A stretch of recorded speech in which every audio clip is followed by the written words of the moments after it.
About 15 years ago, I moved to Amsterdam, and shortly after I arrived, I awoke one night to hear a really beautiful birdsong outside my window.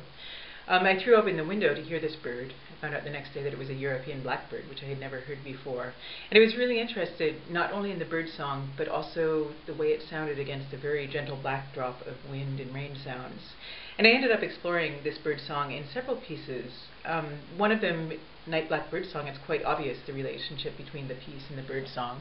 I transcribed a lot of blackbird motives and then arranged them in the piece, first the way that I imagined a blackbird might, and then the way that I imagined a human composer might. But Falling Still is also inspired by this experience in a way that may be less obvious. As I mentioned, I was really interested in the contrast between the bird song and the gentle backdrop of the rain. And one of the things that interested me is the way the bird song is beautiful and it's created by another living being that's making choices about the sounds it makes. And the rain is also beautiful, but it's just, the sound is just a result of inanimate processes. There's nobody sort of making the choice to make those sounds.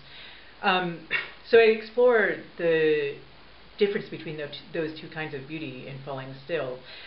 The violin solo melody in a way represents the birdsong. It doesn't sound like a birdsong at all, but it's very flexible, sort of follows its own melodic path. It's quite variable.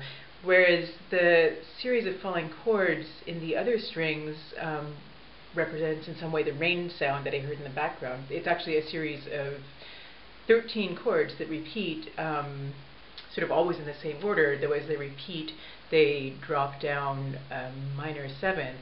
So in the non-solo string parts, I'm not actually making choices about what notes they're playing after I came up with the initial chord progression. They're just sort of descending throughout this progression throughout the piece.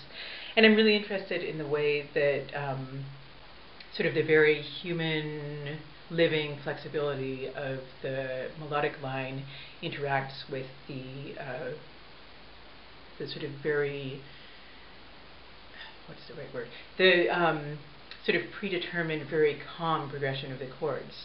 And so I do, I make some choices rhythmically about how long each of the chords are, but I really like the way that sometimes the chords support the melody, other times they clash with it, but the whole, the combination of the two is what makes the piece.